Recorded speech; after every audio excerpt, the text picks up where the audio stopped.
On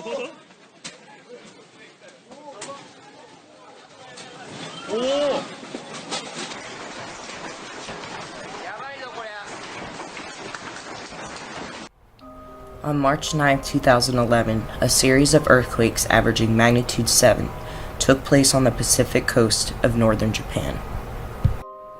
On March 11th, a magnitude 9 earthquake afflicted these areas. In Tokyo, 230 miles away from the epicenter of the earthquake, the ground was liquefied as water flooded from beneath the streets and out of buildings and street lamps.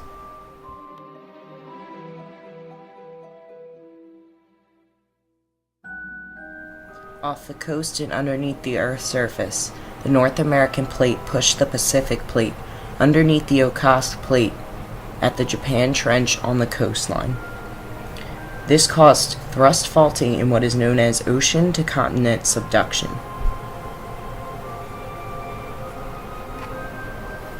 Pent-up elastic energy at the plate boundary was released, setting off the largest tsunami Japan had ever seen, and the fourth largest in the world.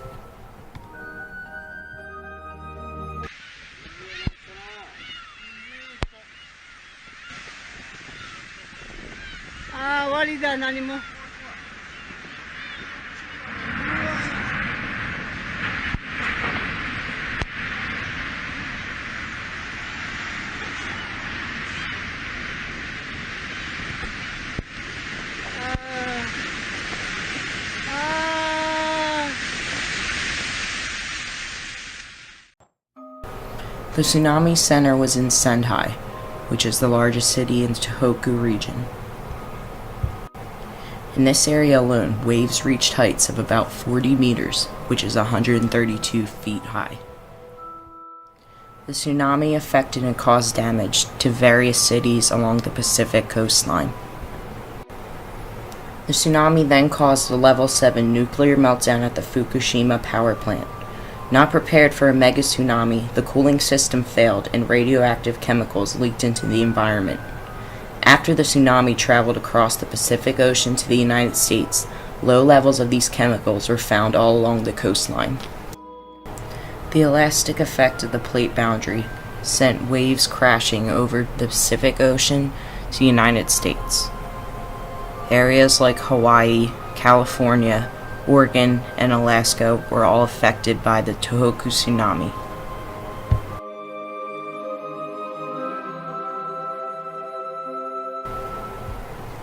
Floods affected an area of over 200 miles in Japan, destroying homes, 3-story buildings, and the protective seawalls meant to keep the tsunamis out.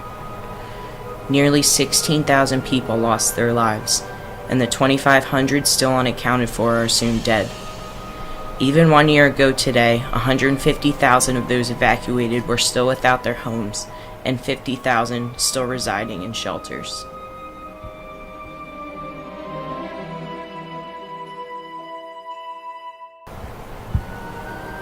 On a global scale, Earth's rotation on its axis was slightly sped up by 1.8 microseconds, due to the plate subduction redistributing mass and bringing some of it closer to Earth's center. This isn't something that was particularly noteworthy by the general population. It is, however, important in regards to space travel, for these little measurements are crucial to notice so as not to miss nearby planets for travel. Thousands of lives were lost, and billions of dollars in damage accumulated.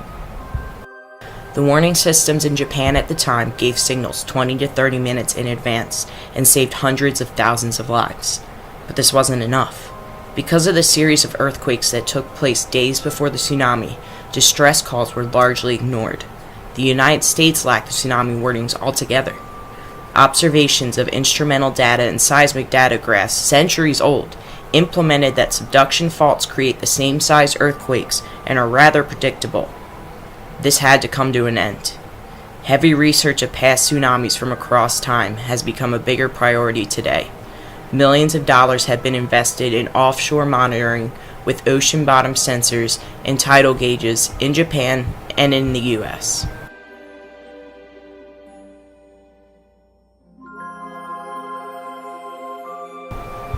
$12 billion has been spent on building higher seawalls in Japan. Some locals, however, claim that this makes them feel like prisoners inside their own cities and towns. There is still not a way to exactly predict where and when a tsunami of this magnitude will again hit, but because of historical events such as Tohoku tsunami, we are becoming better prepared to deal with such natural disasters. Although we had experienced such a momentous disaster on that fateful day on March 11, 2011, we are resilient people and can only go up from here. Humans are strong. The instinct to live is strong.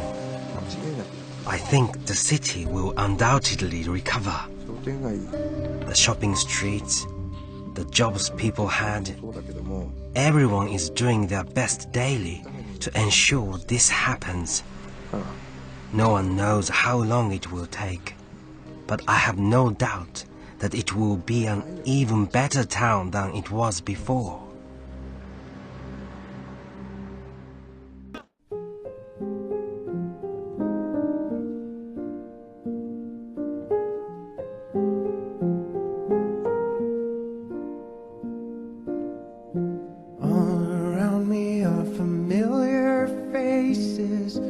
Worn out places, worn out faces, bright and early for their daily races, going nowhere, going nowhere. Their tears are filling up their glasses, no expression, no expression. Hide my head, I wanna drown my sorrow. No tomorrow, no tomorrow. And I find it kinda funny, I find it kinda sad. The dreams in which I'm dying are the best I've ever had. I find it hard to tell you, I find it hard to take. When people run in circles, it's a very, very mad world. Mad world. Children waiting for the day they feel good. Happy birthday, happy birthday. And to feel the way that every child should sit and listen, sit and listen. Went to school and I was very nervous. No one knew me, no one knew me. Hello teacher, tell me what's my lesson. Look right through me, look right through me. And I find it kinda funny, I find it kinda sad.